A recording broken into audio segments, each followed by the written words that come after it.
Welcome to The Credit Order, the channel where money makes sense. Here, we break down money, credit, and financial strategies so you can make smarter decisions with confidence. No hype, no confusion, just strategies that help you take control of your financial future. Let's begin today's topic.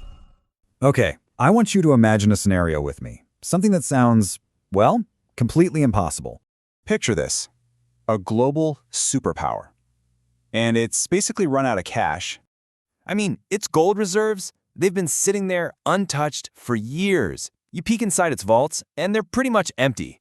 And yet, despite having no cash, this same nation is calling the shots. It's dictating global markets, it's influencing wars, it holds the power to decide who gets credit and who doesn't. So how? How is that even possible? Well, that is the ghost in the machine we're going to explore today. And to really get it, we've got to start by talking about a very powerful myth. All right, Section 1, the myth of gold. This is all about why we, as humans, just instinctively believe that power is something physical, something you can actually hold in your hand. You know, for most of human history, the story of money was, well, it was simple. It was tangible. It was physical stuff: gold, silver, actual coins. If you were a kingdom, your power was directly tied to how much gold you had piled up. Your currency was backed by those reserves. And look, that system made total sense in a slower, more physical world, right? A world where value moved by ship, not by spreadsheet. But then, that whole story changed. So let's jump into Section 2, the quiet change. We're going to talk about the precise moment the rules of money were completely rewritten, and almost nobody noticed. The big turning point? 1971. That's when the United States just ended the gold standard. And there were no sirens, no emergency broadcasts, nothing like that. It was just a quiet announcement that would, fundamentally reshape global power forever. And this quote just nails the shift perfectly. From that moment on, money stopped being backed by a metal. It was backed by trust. That one single idea, trust. That's the key. It's the key to understanding everything that comes next. So what did this change actually look like in practice? Well, think about it like this. On one side, you've got the old gold standard. Money's backed by physical gold, the supply is limited, and you basically just store it. But on the other side, you have our system now, the fiat system. Here, money is backed by trust and systems, the supply is totally flexible, and money isn't just stored, it's generated. And that brings us to this really fascinating, kind of mind-bending concept in Section 3, money from nothing. This is where we talk about the ghost that took the place of all that gold in the vault. Okay, get ready for this because it's a pretty startling fact. Over 90% of what we all call money, it's not physical cash. Nope, it's digital credit. It's just numbers on a screen. That cash in your wallet right now, it's a tiny, tiny fraction of the whole shebang. So you gotta ask, where does all this digital money come from? Well, it's generated. See, when a bank approves a loan for someone, it doesn't go pull cash out of a vault. It just creates new digital money on its balance sheet. That promise to pay it back then goes out into the economy as real, spendable currency. It's literally money created out of thin air. So what this all means is that credit is now the foundation of money. It's not cash, it's not coins. It's a massive system of promises to pay later. And these promises are enforced by this huge, invisible architecture of laws, institutions, and global networks.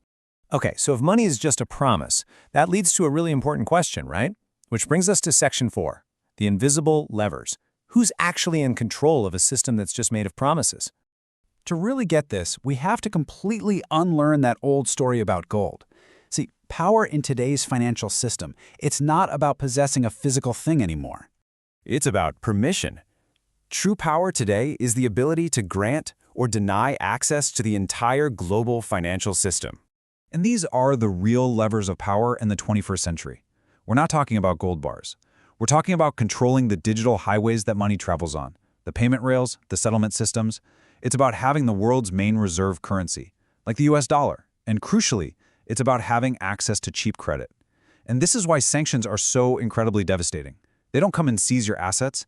They just freeze your access to the system. They cut you off, and suddenly your money is completely useless because it has nowhere to go. It can't move. Okay, this brings us to our final section, and this really gets to the heart of the entire structure. Section 5, a system of belief. And we're going to talk about the power and the fragility of trust.